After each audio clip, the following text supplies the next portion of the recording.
OBC সংরক্ষণ বাতিল করেছে, তার পরবর্তী আজকে আপনার মহানালী যুবকগঞ্জে কয়েকটা গণসংগঠনের আলোচনা সভা হলো।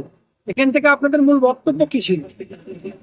আমরা প্রথমত চাইছি যে মহামান্য হাইকোর্ট যে ত্রুটিগুলো চিহ্নিত করে ওবিসি সার্টিফিকেটগুলোকে বাতিল করেছে, রাজ্য সরকার ওই ত্রুটিপূর্ণ সিস্টেমটাকে ত্রুটি মুক্ত করার জন্যে রাজ্য বিধানসভায় বিল নিয়ে আসুন এবং পুনরায় পূর্বের মতো করে আবার যাতে ওবিসির সমস্ত সুযোগ সুবিধা হারিয়ে যাওয়া জনগোষ্ঠী পুনরায় ফিরে পেতে পারে তার ব্যবস্থা রাজ্য সরকার করবে। কি পথে না নামবেন? এক মাস অতিক্রান্ত হলো, এখনো রাজ্য সরকারের পক্ষ থেকে যে বলিষ্ঠ ভূমিকা প্রয়োজন ছিল সেটা গ্রহণ করা হয়নি। তো সেই জন্যে আমরা আগামী 13 জুলাই কলকাতায় নেমে রাজ্য সরকারের কাছে বলিষ্ঠভাবে দৃষ্টি আকর্ষণ করতে চাইছি, দাবি জানাতে চাইছি যে অবিলম্বে এই বিষয়ে রাজ্য সরকারের ত্রুটিমুক্ত সিস্টেম তৈরি করে পিছিয়ে পড়া মুসলিম এবং অন্যান্য জনগোষ্ঠী যারা ওবিসি হিসাবে শিক্ষা এবং চাকরিতে সুবিধা পাচ্ছিল তাদের সুবিধাটাকে পুনরায় সুনিশ্চিত করা হবে।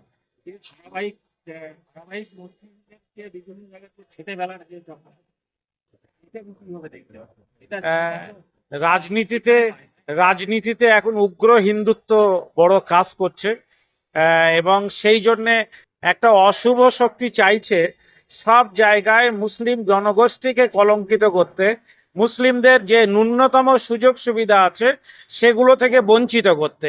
আপনারা জানেন যে মুসলিমরা যে পিছিয়ে পড়া জনগোষ্ঠী, রাজেন্দ্র সচার কমিটির রিপোর্টে উঠে এসেছে, রঙ্গনাথ মিশ্র কমিশনের রিপোর্টে তা পরিষ্কারভাবে সংরক্ষণের সুপারিশও করা হয়েছে।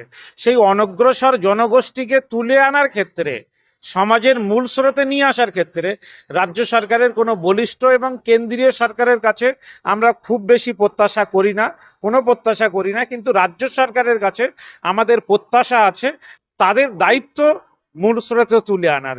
কিভাবে আনবেন রাজ্য সরকার জানেন, কিন্তু একটা ন্যূনতম সুবিধা ছিল, সেটাও যখন সাম্প্রদায়িক জনগোষ্ঠী সুবিধাবাদী মানুষরা বন্ধ করে দিতে চাইছে, রাজ্য সরকার তার বিরুদ্ধে কেন হুঙ্কার এবং হুঁশিয়ারি দিয়ে কাজ করছেন না? ভর্তি হবে, সেক্ষেত্রে ওবিসি যে সংরক্ষণ পেত একটা মুসলিম ব্যাপক জনগোষ্ঠী পাবে না, এতে কি মুসলিম সমাজ বা ছাত্রদের মধ্যে সেই নিয়ে কি ভাবছে? ছাত্ররা অত্যন্ত ভাবে হতাশ, কেননা বিভিন্ন বিশ্ববিদ্যালয়ে এখন ভর্তি প্রক্রিয়া শুরু হয়েছে।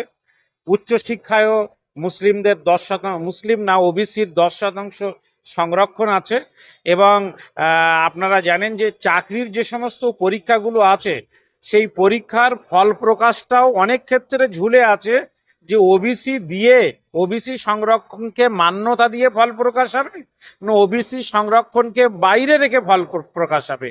গোটা সিস্টেমটা একটা হ্যাঙ্গিং অবস্থা তৈরি হয়েছে। এই অবস্থা থেকে বেরিয়ে আসতে গেলে রাজ্য সরকারকে দ্রুত এই অসুবিধাকে মুক্ত করতে হবে এবং বিধানসভায় বিল এনে একটা ত্রুটিমুক্ত ওবিসি সিস্টেম চালু করতে হবে। আপনারা কি কোনো প্রতিনিধি দল কি মুখ্যমন্ত্রীর কাছে চিঠি লিখেছেন? আমরা ইতিমধ্যেই ওবিসি যে কমিশন আছে, বিসিডব্লিউ ডিপার্টমেন্টে আমরা আমাদের দাবিপত্র জমা দিয়েছি। আমরা রাজ্য সরকারের কাছে আমাদের বক্তব্য জানিয়েছি।